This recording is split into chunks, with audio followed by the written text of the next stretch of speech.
Hi అండి. ఈరోజు మనం గుమ్మడికాయ దప్పలం చేసుకుందాము. స్టవ్ పైన ఒక వెడల్పాటి పాత్ర పెట్టుకొని అందులో కొంచెం ఆయిల్ వేసుకోవాలి, ఒక 2 స్పూన్లు.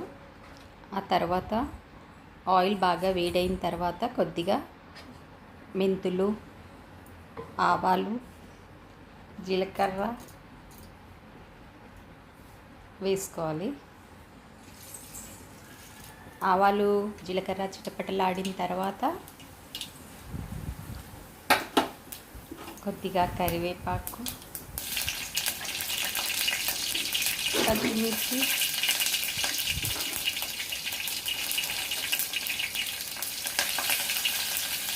వెల్లుల్లిపాయ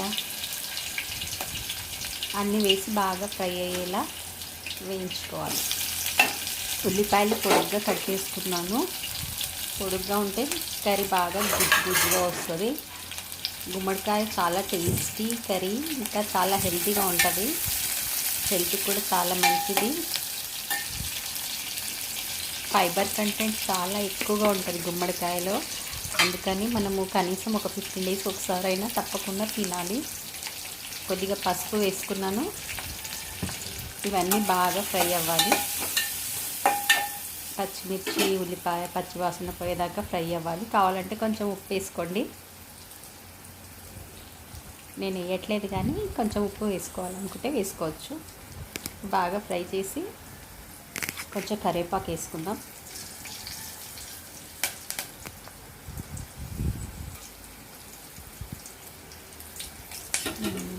అన్నీ బాగా ఫ్రై అయ్యాయి.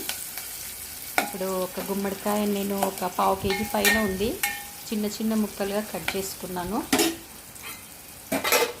మనము ఫైబర్ కంటెంట్ ఎక్కువగా తీసేయద్దు గుమ్మడికాయలో, ఇత్తనాలు మాత్రమే తీసేయాలి. గుజ్జుగా ఉన్నదంతా అలాగే ఉంచుకోవాలి. అట్లా ఉంచి ఒక 1/2 కేజీ పైన ముక్కలు వచ్చాయి నాకు. ఆ గుమ్మడికాయ ముక్కలు, ఉల్లిపాయలు, పచ్చిమిర్చి అన్నీ బాగా ఫ్రై అయ్యాక అందులో గుమ్మడికాయ ముక్కలు వేసుకుందాం.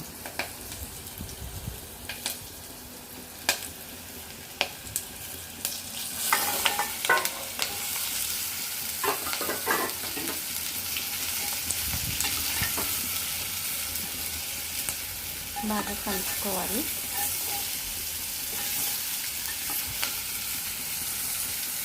పోపంతా ముక్కలకి బాగా పట్టేలాగా చిన్న మంట పైన పెట్టి కలుపుకోవాలి. హై ఫ్లేమ్లో పెట్టొద్దు, ఎందుకంటే గుమ్మడికాయ తొందరగానే మగ్గిపోతుంది. చిన్న మంట మీద పెట్టి కలుపుకోవాలి మనం.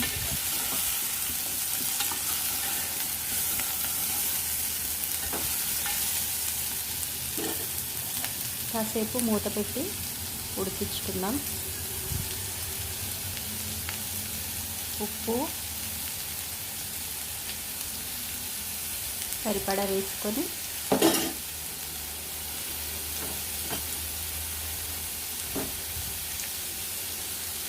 కొంచెం 1/2 స్పూన్ అట్లా కారం వేసుకొని తగినంతగా వేసుకోండి. పచ్చిమిరపకాయలు కూడా వేసుకున్నాం కాబట్టి చూసి వేసుకోండి. ఇది పులుసు కాబట్టి కొంచెం కారం ఎక్కువగానే పడుతుంది.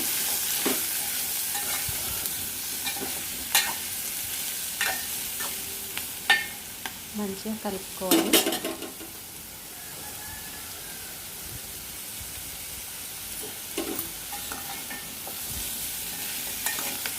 ఉప్పు కారం ముక్కలకి బాగా పట్టేలాగా చిన్న మంట మీద కలుపుకోవాలి. మంట పెద్దగా పెడితే మాడిపోతుంది.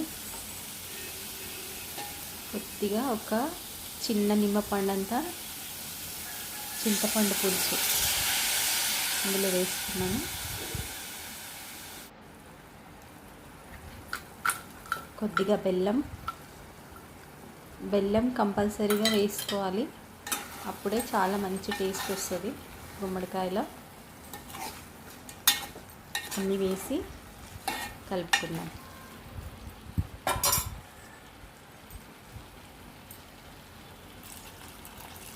సరిపడా నీళ్ళు వేసుకుంటున్నాను.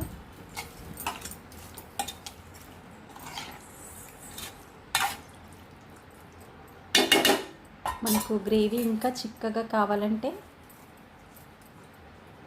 కొద్దిగా బియ్యం పిండి కూడా కలిపి ఇందులో వేసుకోవాలి. కొద్దిగా కరివేపాకు వేసి మూత పెట్టి